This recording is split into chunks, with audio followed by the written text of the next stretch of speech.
correspondido tratar el tema del Estado. Como podemos visualizar en la siguiente imagen, esto girará en torno a los postulados realizados por los pensadores marxistas clásicos como son Karl Marx y Lenin. Ellos conciben que el Estado es una máquina de represión que permite a las clases dominantes asegurar su dominio sobre la clase obrera y a su vez someterlas a un proceso de extorsión de la plusvalía. Como podemos ver, esta concepción se desarrolla a partir de la industrialización, en donde la clase dominante corresponde a los grandes burgueses y a los terratenientes, los cuales, al ser dueños de los medios de producción, van a aprovechar de esta posición para someter a los obreros a condiciones laborales de explotación, algo muy característico dentro del sistema capitalista. Por otra parte, ellos conciben que el Estado también funciona como un aparato de este mismo Estado. Cabe recalcar que cuando nos referimos a aparato de Estado, hacemos referencia a aquella aplicación de organismos políticos y administrativos centrales, como son las prácticas jurídicas, tribunales y también al ejército. Y los cuales les van a permitir ejercer poder bajo o sobre ciertas sociedades, pero que a su vez como consecuencia de esto también va a generar que haya un favoritismo hacia ciertos sectores de la sociedad. En este caso, pues va a ser a las clases dominantes como son los grandes burgueses. Y esto a su vez va a generar una lucha de clases, la cual ya la hemos revisado en ciertas ocasiones, y en lo cual también se va a fundamentar la teoría realizada por Marx.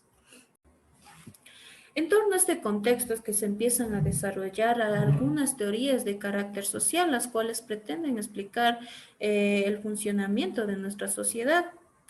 En torno a esto vamos a tener a la teoría descriptiva, que si bien queremos darle un significado, podemos decir que lo que trata es de explicar un caso antes de emitir un juicio de valor sobre alguna situación actual.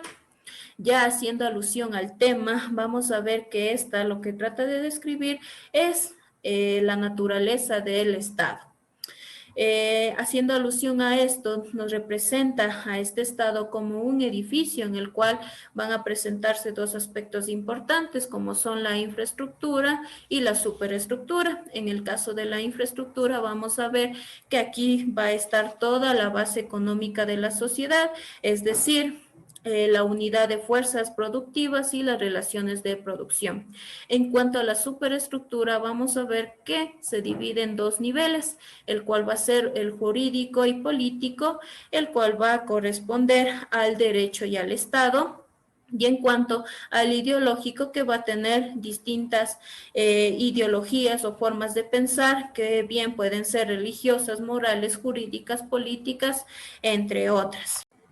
Tras lo mencionado en la teoría descriptiva, pasaremos a revisar lo que en esencia va a ser la teoría marxista propuesta por estos pensadores clásicos, la cual se va a fundamentar en 4 puntos específicos.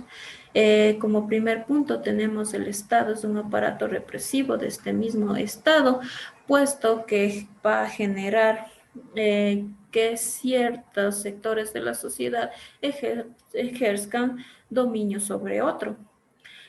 Como segundo punto, cabe recalcar que es importante distinguir el poder de Estado y el aparato de Estado, puesto que estos dos conceptos no tienen el mismo significado, ya que cuando hacemos alusión a un aparato de Estado nos referimos a aquellos organismos políticos y administrativos centrales, los cuales van a hacer uso de este poder que les concede el Estado para ejercer estas funciones. En cuanto al tercer punto, vamos a ver que tras el Estado actuar como un aparato represivo va a generar una lucha de clases, la cual va a involucrar al sector burgués y al sector obrero, y en el cual obviamente va a primar el sector burgués. Por otra parte, vamos a ver que el proletariado deberá tomar poder del Estado para instaurar en ciertas etapas construir una nueva sociedad, destruir el estado actual capitalista y formular un estado con realidades diferentes en donde quien va a primar pues es el proletariado. Bueno, vamos a empezar con la conceptualización de ideología. Ideología es un conjunto de emociones, ideas, creencias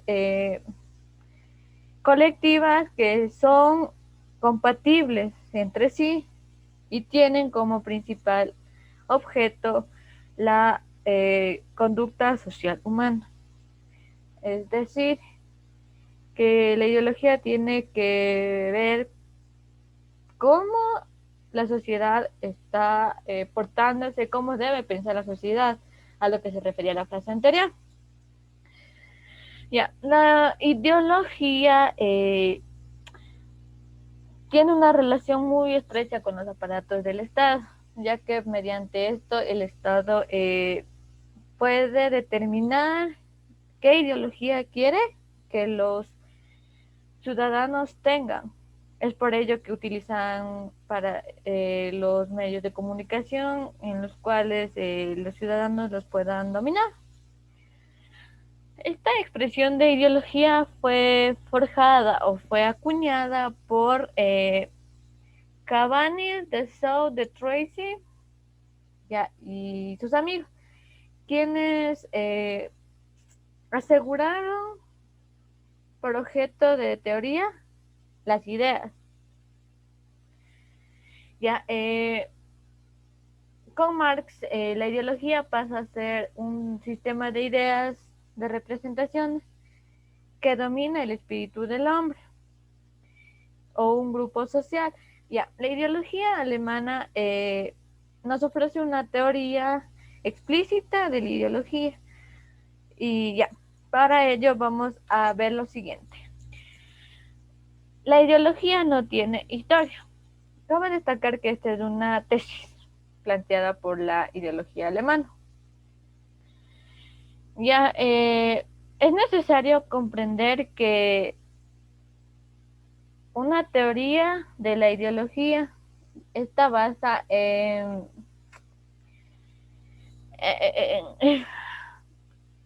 esta está basada en la idea en el ser humano.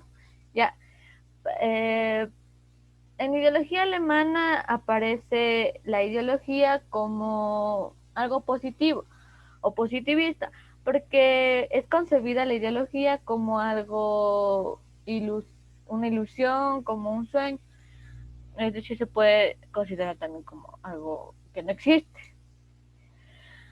Además, es pensada como una construcción imaginaria, como si se tratara de un sueño en el que uno es feliz, es decir, con todo lo que uno desea. Puede ser algo utópico, en otras palabras. Para Marx, igualmente, la ideología es un sueño, es algo que no existe, es algo vacío, que solamente está constituido por lo que nos ha pasado en el día, lo que viene a ser también considerado como residuos diurnos.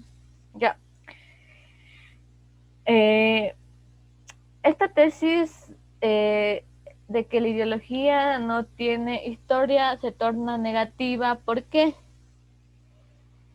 Porque al decir que la ideología no es nada, que es puro sueño, lleva a una contradicción. Además de decir que la ideología no tiene historia, es algo ilógico, porque más bien esta plantea su propia historia.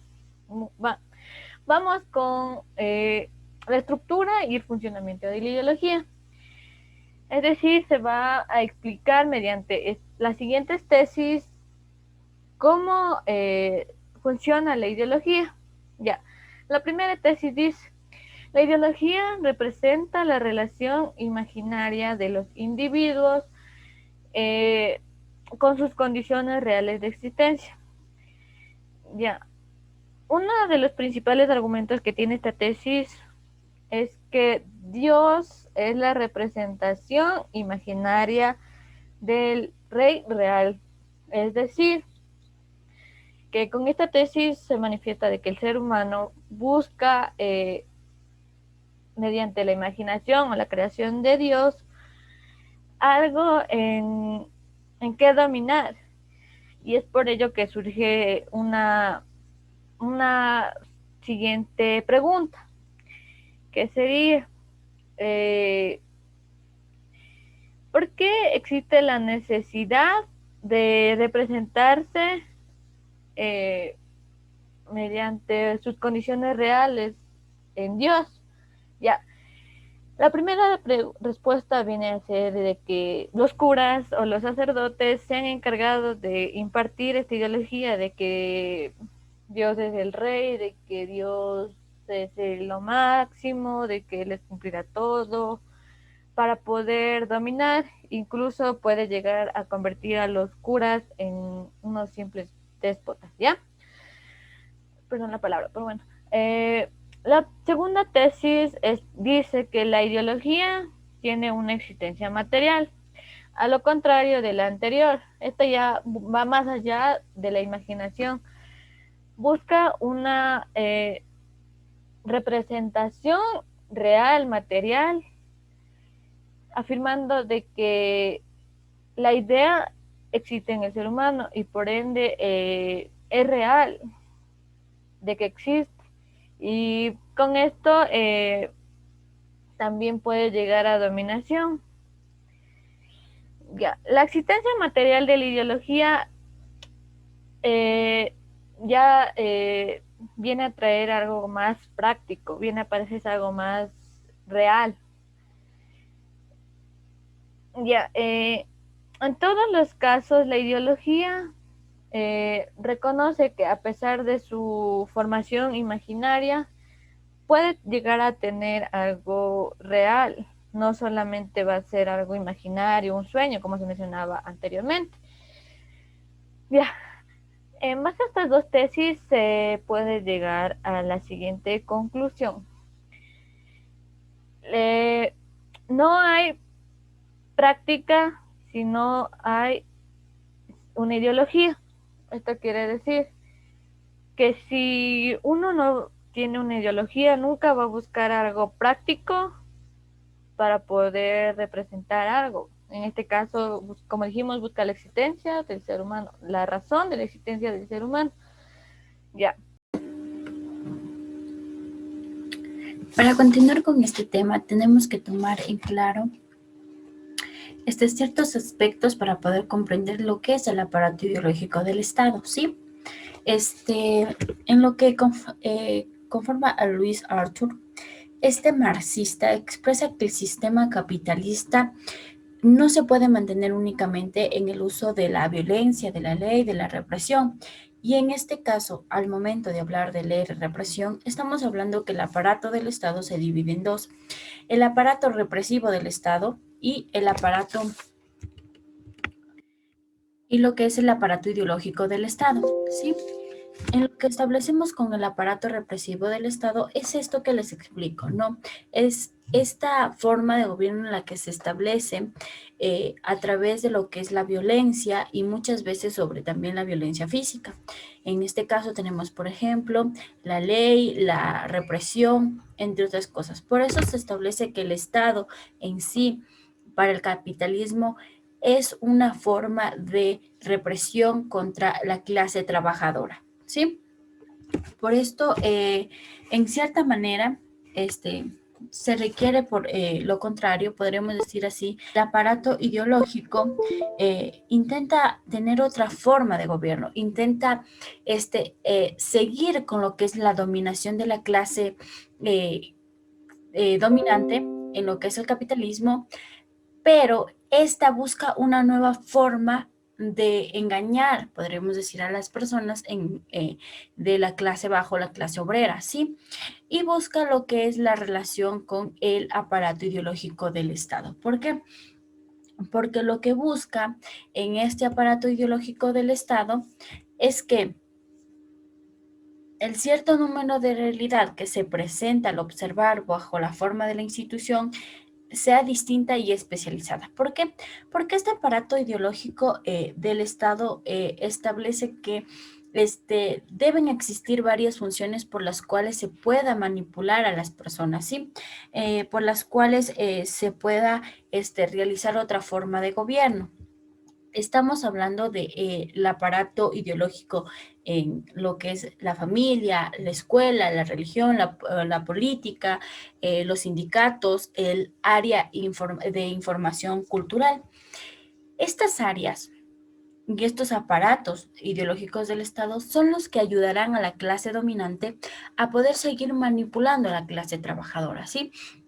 Esto es lo que expresa Austerberg en este pensamiento, en esta teoría. Sí, expresa qué es esto, que por medio de estos, por medio de los jefes, en el caso de la familia, el que encabeza el hogar, el padre o la madre de familia, en la escuela, los docentes, en la religión, los sacerdotes en la política, los que se encuentran haciendo este tipo de cosas, manipulan las cosas, manipulan los hechos reales para poder llegar a seguir manejando a lo que es la clase trabajadora.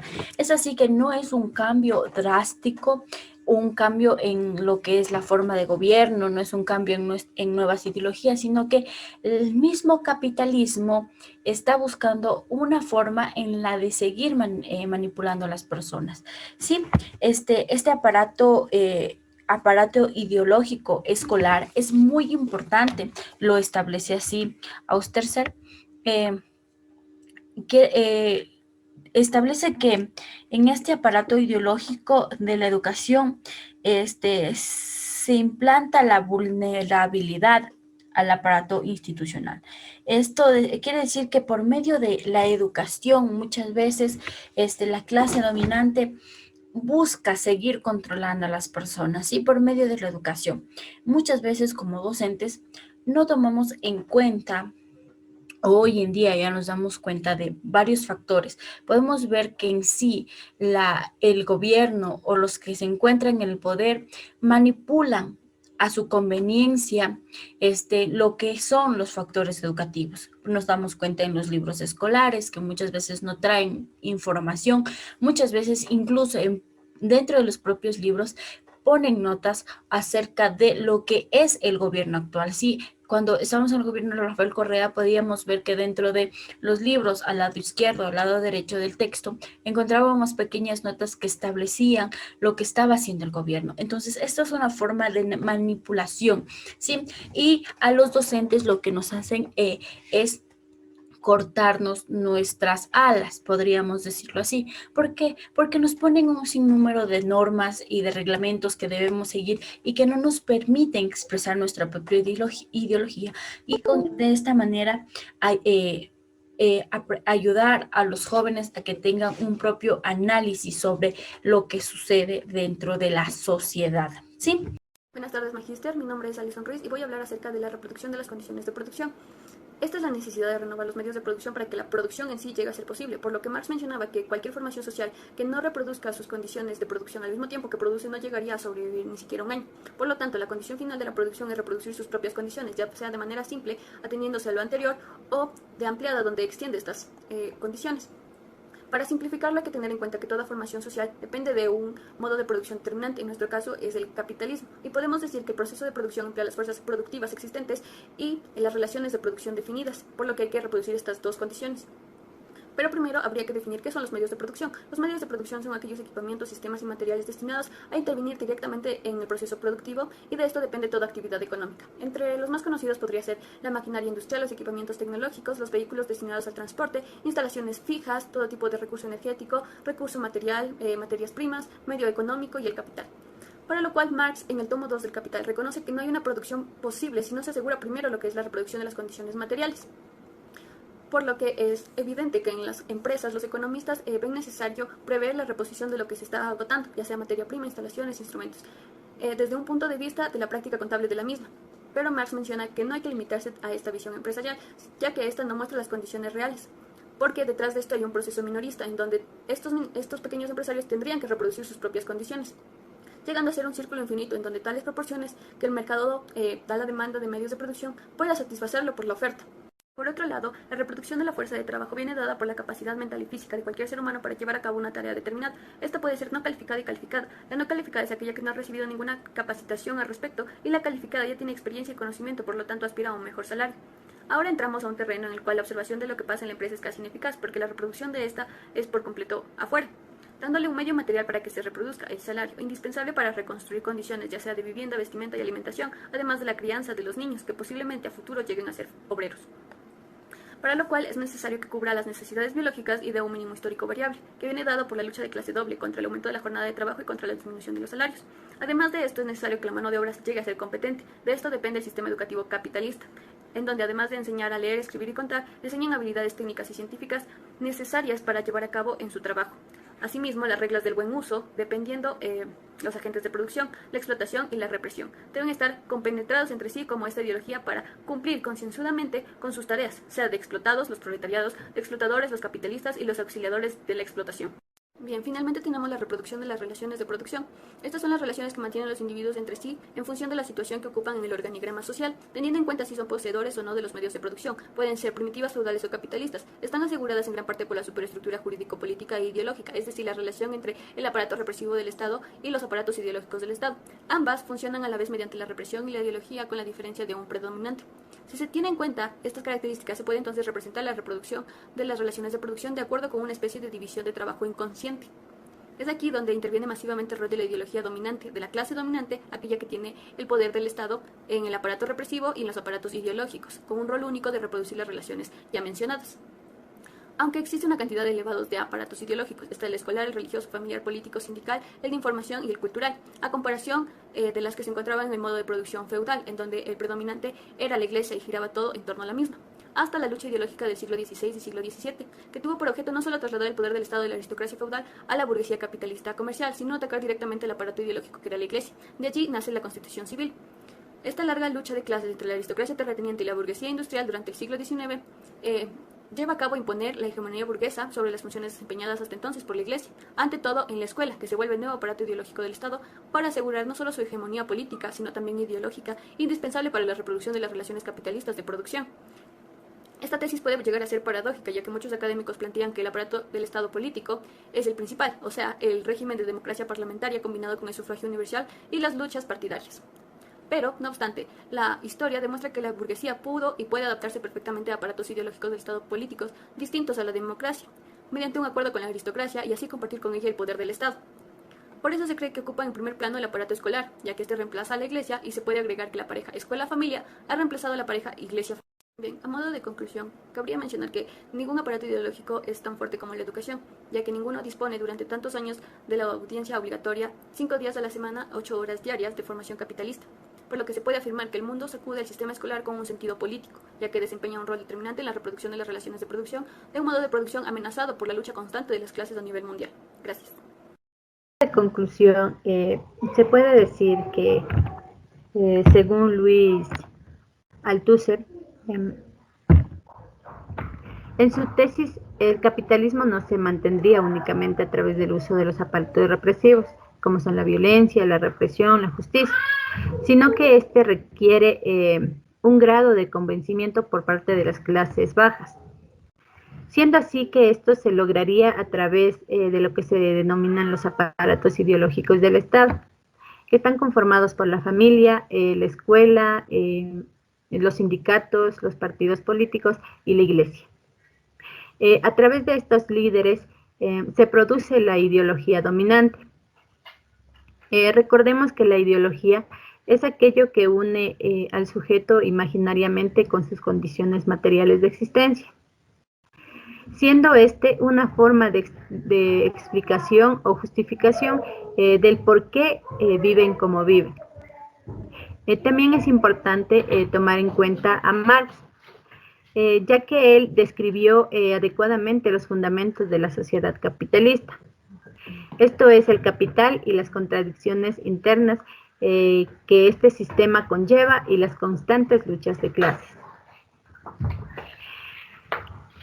En el Ecuador existen dos tipos de ideologías políticas, la izquierda y la derecha. es decir, que los políticos que representan la ideología izquierdista buscan fortalecer el conjunto de la sociedad y los servicios para los mismos, como son la educación, la salud.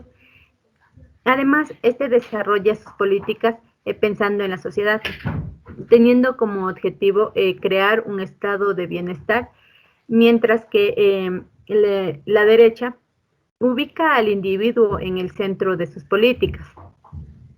Es decir, que favorece solo a las empresas para que éstas generen riquezas. En cuanto a los instrumentos de política pública, estas constituyen un factor clave en las capacidades del Estado, ya que estas políticas requieren de instrumentos con los cuales se materialicen,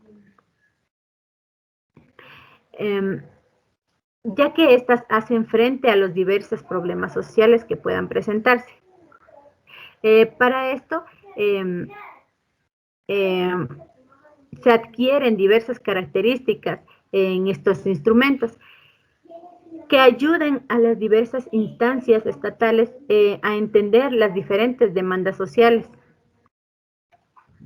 siendo así que estos instrumentos de política dotan al Estado las capacidades necesarias para intervenir eficazmente en la sociedad. Además, el Estado tiene un rol protagónico, ya que está amparado por algunos instrumentos de política pública, siendo así que tiene la potestad de coordinar y articular a los actores, así definiendo el papel que cada uno de estos va a jugar dentro de la sociedad.